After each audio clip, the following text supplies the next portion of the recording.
consistency, because I had this revelation this week preparing for this call, that when I began to be consistent with the teachings of the gospel of hip hop, with the temple of hip hop, back in really my apprenticeship officially began in January, on January 9th, 2005 at the roundtable discussion.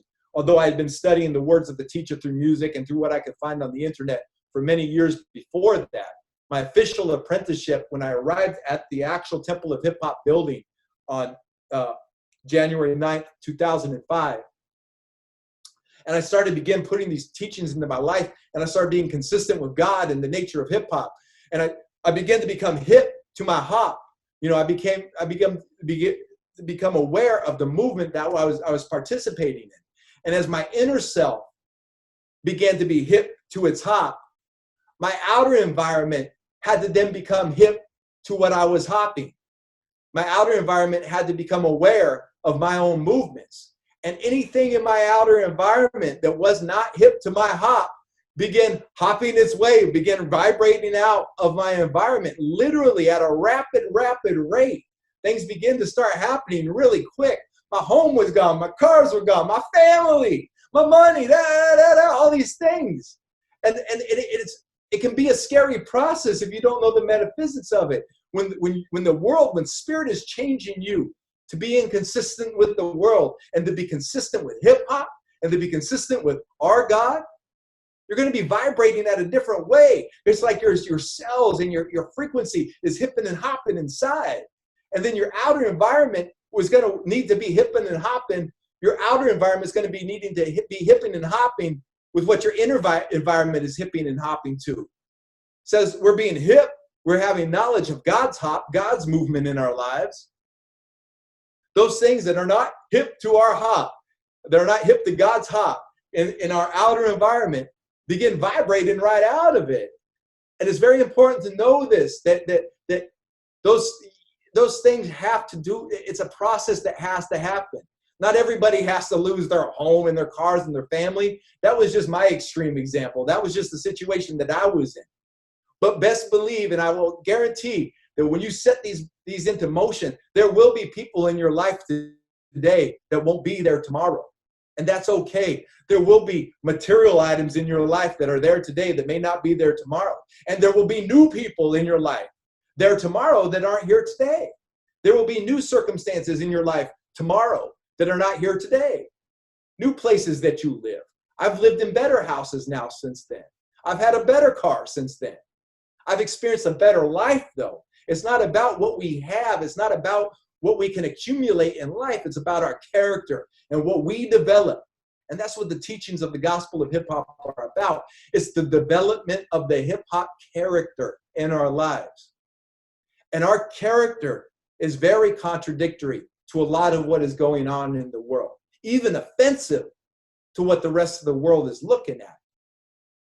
It's offensive to some people to see a book called The Gospel of Hip Hop. They don't understand what we're doing. It's offensive to some people for us to say that hip hop is a new people on earth. It's offensive to other people at times when we say the last days of others are the first days for us. Especially when those are the other people.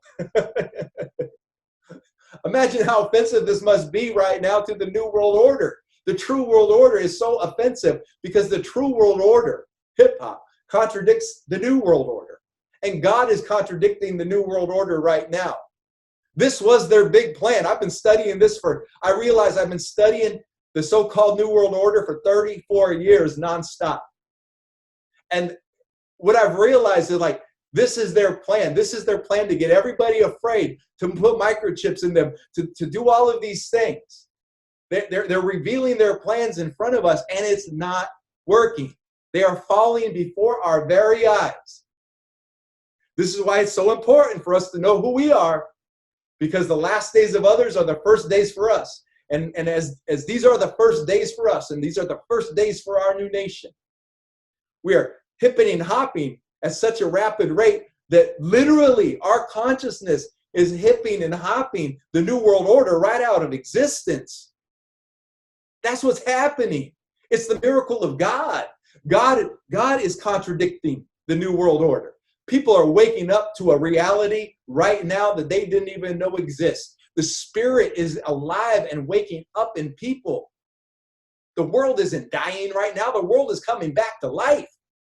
The world is waking up. This is why I've been saying this whole time. This is why we've been teaching and saying this whole time. This is the best time to be hip-hop. This is the greatest time to be hip-hop. This is the greatest time to be alive.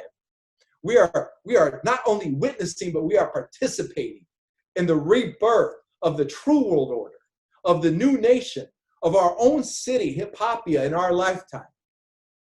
And just to say that, just to say the word Hip-Hopia, and to really believe it, and see it, and to know it, that contradicts what the world is trying to do to us.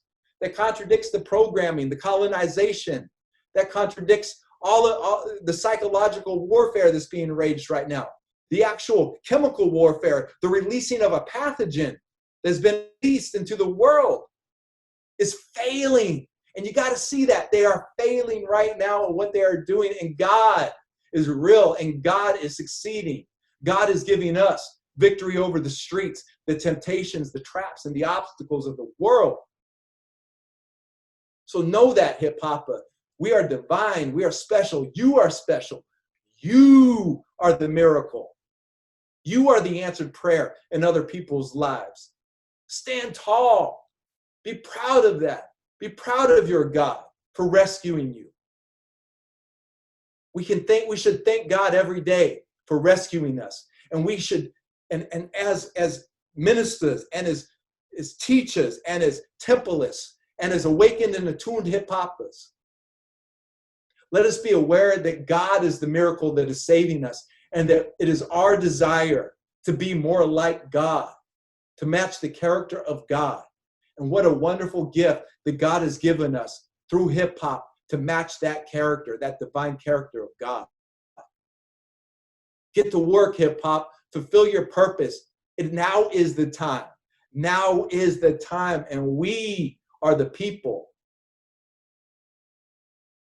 There's a lot of empowerment there.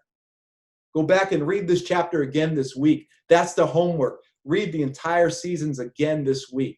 That is our homework this week, to read the seasons again. It's only 20 pages. But read it and meditate on it. Read a few paragraphs. Read 7 or 8 paragraphs. Meditate on it. Then the next day, read 8 or 9, 10 paragraphs. Then meditate on it. Read a certain amount of paragraphs and then meditate on that. Take that time to really understand the seasons. This is practical knowledge and application.